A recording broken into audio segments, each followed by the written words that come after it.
Bonjour, je m'appelle Chris et je vais regarder le Ford Maverick 2022. Le Ford Maverick est une camionnette compacte. Le Maverick est basé sur une plateforme monocoque partagée avec le Ford Escape et le Bronco Sport. Nous obtenons le turbo 2 litres en option avec une boîte automatique à 8 vitesses avec traction intégrale sur ce modèle tout équipé. Le modèle de base est une traction hybride de 2,5 litres avec une CVT. Ce Maverick est le modèle Lariat. La couleur est appelée Cyber Orange. Vous obtenez un pare-brise acoustique qui ne fait pas grand-chose, des phares à DEL, une climatisation bisone, un volant en cuir, des sièges ActiveX qui ressemblent à du cuir.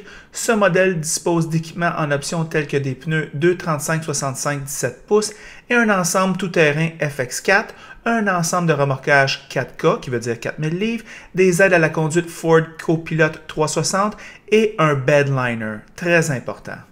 Ce modèle tout équipé avec destination sans taxe au Québec est de 46 145 $, ce qui est fou. Vous pouvez obtenir la version intermédiaire XLT pour environ 32 000 $ avec le moteur hybride qui fait 5,6 litres en ville et 7,1 litres sur l'autoroute, ce qui est plutôt incroyable.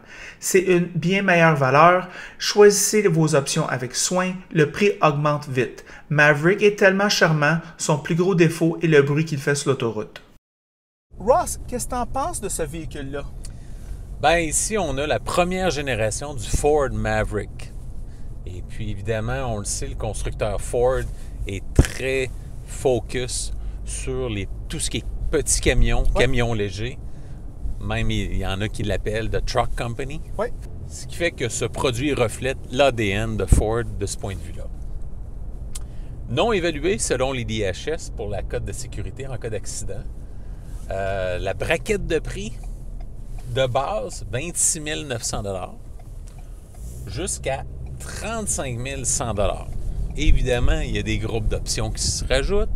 Le modèle d'essai avec transport préparation est à 46 145 $, tout équipé au bouchon.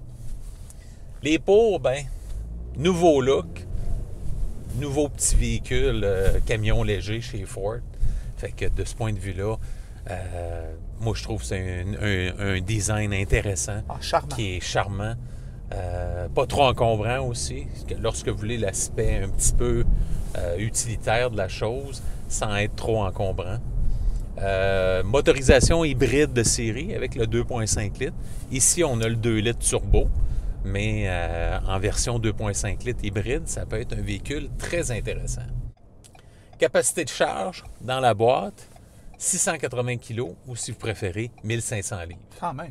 C'est quand même intéressant pour un petit camion de ce format-là. Dans le modèle de base, bien évidemment, le prix est abordable. Quand on est dans le 20 000, 25 30 000, c'est un véhicule qui est compétitif. Si vous prenez la version tout équipée comme on a là, à 46 000, il y a d'autres possibilités pour vous. Les comptes, certains diront, évidemment, c'est un petit camion léger, la suspension est un petit peu ferme, surtout dans les routes chaotiques de Montréal, on le ressent plus. Capacité de remorquage, qui est un petit peu inférieure à la concurrence. On prend le Hyundai Santa Cruz qu'on a fait, qui peut aller jusqu'à 5000 livres. Fait qu'on a 1000 livres de moins ici. Version hybride, malheureusement, est offerte seulement en traction et non en traction intégrale. Fait que ça serait un petit changement à apporter pour les années à venir. Puis le 2 litres turbo, lui, est offert seulement en traction intégrale. La concurrence, il n'y en a pas énormément. Okay? Il y a deux modèles qui me viennent en tête. Le Honda Ridgeline et le Hyundai Santa Cruz qu'on a essayé dernièrement. Fait que Ford est vraiment comme dans un petit marché niche, un nouveau marché de petits camions et de petits camions légers. Et je pense que Ford, surtout avec la version hybride, surtout s'ils l'amènent avec une version traction intégrale, je pense qu'ils vont viser dans le 1000. Fait que c'est un peu ça, là, ce que j'ai comme impression. Quelles sont tes impressions à ton niveau? C'est la meilleure de la catégorie, selon moi, Ross. C'est sûr et certain que si tu t'achètes un petit camion et tu t'achètes pas ça, moi, je sais pas qu'est-ce que tu fais. Je sais que c'est rare que je me prononce de même, mais moi, j'en reviens pas comment que ce véhicule-là a du charme conçu dans lui. Oui, très beau. Le look est excellent. qui aurait cru que j'aimerais autant un camion? Surtout que toi qui es adepte de voiture. Ah, je veux rien savoir des camions. Ouais. Et puis je l'ai trouvé vraiment charmant. La petite boîte en arrière, j'ai immédiatement pensé que je pouvais mettre des vélos là-dedans. Ouais. Je sais qu'il y a une possibilité, peut-être un jour que je déménage, je vais pouvoir mettre des affaires là-dedans. Vraiment pratique, vraiment bien fait. À l'extérieur, très joli, très beau. À l'intérieur, la visibilité, mais c'est un petit peu truck, Ross. Moi, je te dirais, le hood est assez haut. Ouais. On sent vraiment une visibilité comme des coins. Vous allez avoir la misère à gager un petit peu vos coins, comme tous les camions. Comme tous les camions. Alors, c'est pas une expérience voiture, là. Non. C'est une expérience camion quand même à ce niveau-là. Bonne visibilité en avant, bonne visibilité ses côtés. En arrière, 3/4, ça roche un peu, puis en arrière, c'est correct. Ouais. Comme tous les camions, d'ailleurs. Exact.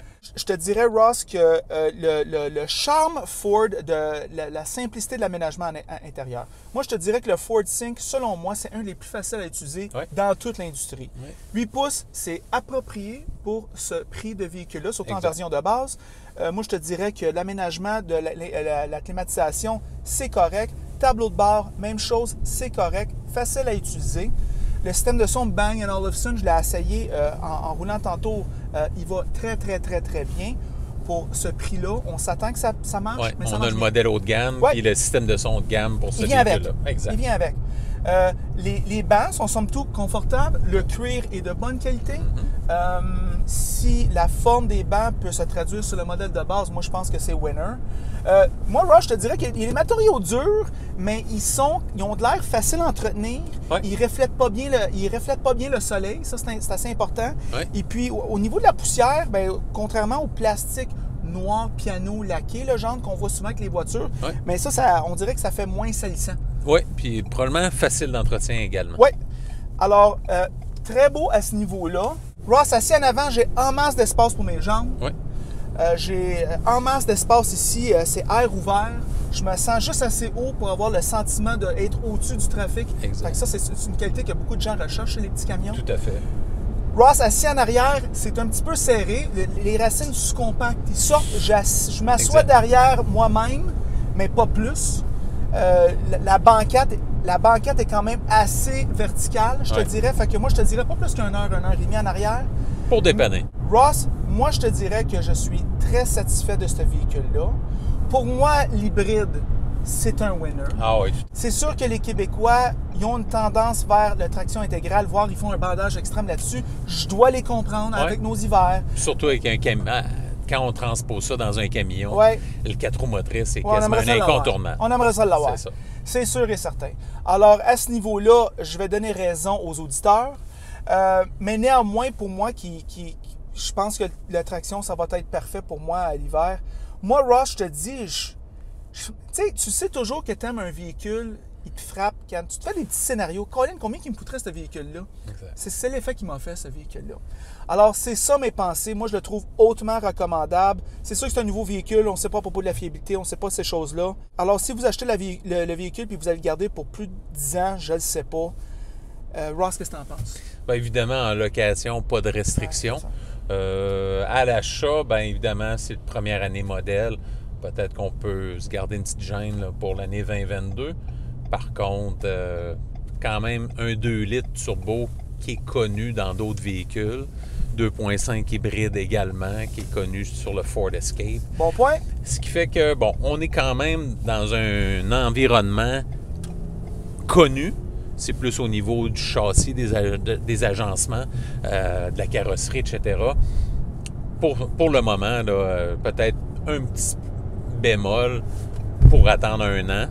Et puis, mais en location, j'aurais pas de restriction de ce point de vue-là. Alors, c'est ça nos pensées du très bon Ford Maverick. Si vous aimez la vidéo, aimez-le. Si vous l'aimez pas, aimez-le pas. Et si vous l'aimez beaucoup, mais franchement, abonnez-vous à la chaîne. Et c'est tout.